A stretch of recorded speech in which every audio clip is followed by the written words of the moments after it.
My upgrades are Invincible, Chapter 70, Fan Fiction, by Azazyel. Lyra and Tina were clearly getting along like a house on fire in the best and worst ways, with them both being Pallums who had the drive to push past their racial inferiority compared to the other mortal races. Tamamo and Alise likewise got along. Even more like a house on fire, as they both had fire conjuration magic that they were quick to talk about. And Kaguya likewise got along with me really well, as beneath her pristine noble lady demeanor, she was crass, uncaring of social grace, and blunter than an anvil being dropped onto someone's head. So, can I see how you tame the mermaids and Kelpie? Kaguya asked curiously, and I raised an eyebrow at her rather abruptly question, and seeing my expression, she answered honestly. I truly do hate running through the dungeon for hours on end to reach a true challenge. So if I could, I would like to see if I have the talent to tame a Kelpie like yours or some other monster I can use as a mount. Giving a slight hum of thought, I looked over at the other ship towards Astrea, who was lying on the deck of the smaller ship on a beach chair. And I called out to her. Lady Astrea, Kaguya wants to learn how to tame. Is it alright if I teach her? The Astrea Familia was filled with people who were obsessed with the concept of justice, and although they had their own versions of what justice was, that didn't change the fact that I knew the goddess only kept good, honest people within her familia. So, with how we had entered shallower waters and the monsters were giving us a small break, I didn't mind teaching Kaguya how to tame monsters, as it certainly didn't cost me anything. And she did help me in taming and capturing the mermaids to begin with. Astrea sat up and walked over to the edge of her ship and elegantly placed her hands on the railing as she looked to me and asked. Jake, and what method do you use to tame monsters? My lips twitched at her words, and after a moment, I answered honestly. It depends on the monster. Some only understand violence, and that is the way they need to be dominated to instill my will into them. But the mermaids and other more passive creatures just need to be dominated via some discomfort and being pushed around a bit. Astrea gave a slight hum before she exhaled and said gently. Very well. I am aware that monsters are a blight, so do what you must to make them dead or at the very least useful. With that, the goddess of justice gave me a long look before she nodded with a small smile crossing her face, before she looked down and held a wider smile as Lyra was bugging Tina about her growth spear that had a couple of dozen types of monsters fused into it at this point. Kaguya gave a small throaty chuckle as she nudged my shoulder with her own as she said. Well, come on now. Show me how it's done. I nodded, and the Far Eastern beauty followed me into the top cabin of the ship without any hesitation, whether it be out of some quickly born trust we had from fighting together or merely her own sense of strength giving her that confidence. Either way, we came up to the bound mermaids, and I began to speak. So taming monsters. To tame a monster is to break their wills, and the very will of the dungeon itself when they are dungeon-born monsters with a magic crystal. I held out a hand to the mermaids who had darkened eyes closer to humans instead of glowing red pits of eyes like dungeon monsters had and said. As you can see, these are surface-born monsters. So these surface-born, although being more intelligent, also have a stronger central will as they have more of their ego instead of being driven into a murderous rage by the dungeon. Both of the mermaids looked rather similar, with only very minor differences, as each had dark blue skin and their busts were only small handfuls, with their womanly parts down below being just above the start of the long fish-like lower body that allowed them to swing so well in the water.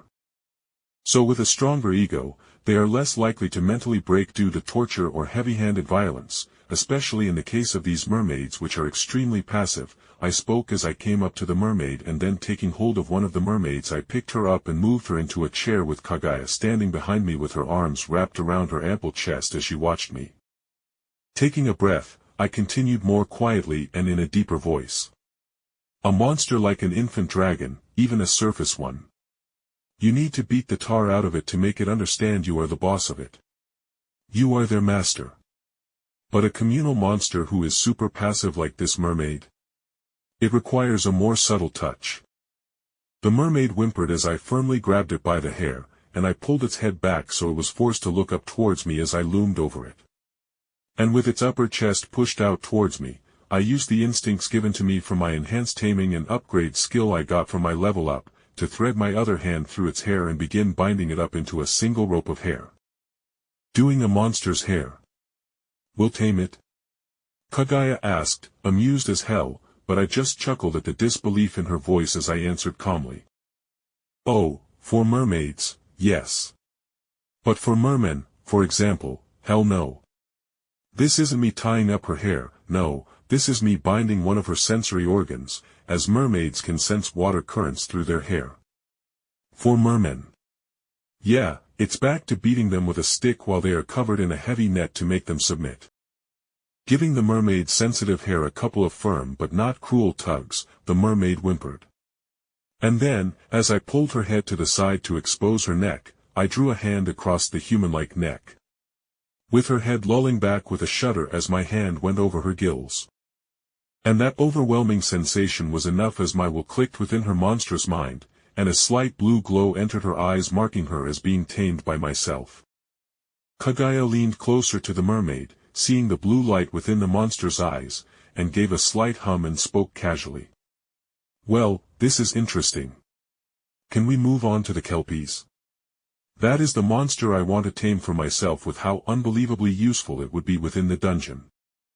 I nodded and then took her over to the scale-covered horse that could run through and over the water like it was running on solid ground, and I began speaking about the kelpie, how you could tame it via riding it firmly until it submitted, via squeezing its ribs until it couldn't breathe with your thighs while riding it, or likewise just beating it until it submitted. So what would you say is the oddest way you have tamed a monster, Jake? Kaguya asked me curiously as I got onto the pinned-down kelpie and did as I said I would, and was working to strangle the ego and will out of the horse to make it submit. But at her question, I smiled weakly and for a moment wondered if I should reveal my shame, before I shrugged and said with an embarrassed chuckle. I force-fed a jackbird some stupidly spicy food while pretending to eat the same food with zero expression to show how much stronger I was than it. And Kaguya's peals of laughter rang out even as I felt the first kelpies will be subsumed, and it fell into my fusion ranch space so I could later fuse it into other stuff while I mused on what I should fuse the new ones and last remaining mermaid I had from my previous catch into. Yeah. Laugh it up, Kaguya. Anyway, let's head out. I am willing to help you capture a kelpie if your goddess is willing to share your guy's small boat with such a monster. And to my words, Kaguya's laughter died out with a pinched expression crossing her face as their boat. It was obviously new, due to them hurriedly coming to Melon to get away from Orario's bullshit, and said the boat wasn't quite big enough for them to keep the kelpie safely. Kaguya patted my arm with her, dancing in front of me to walk backward across the deck of my ship with her putting her arms behind her back, which made her chest push out further as she pouted and drawled out my name. Jakey. Come on, can I leave my kelpie on your ship till we make land? To which I just grinned, and seeing Astrea, I called out to the goddess to tattle. Lady Astrea. Kaguya wants to have her own huge kelpie on your guy's ship. And my words rang true with Astrea wrenching upwards from her lazily lying down position to throw a glare at the now pouting face of Kaguya, who looked at me in utter betrayal as she muttered. What kind of man refuses a woman, a would-be princess, their own stead? With zero shame, I gave her side a poke, making her squirm as I retorted. Kaguya, I spent the last couple of hours with you. I have fought with you, taught you how to molest a mermaid into becoming a person's slave, I even taught you how to strangle a fish horse into becoming a trusted mount. I know you aren't a lady or a princess in any way.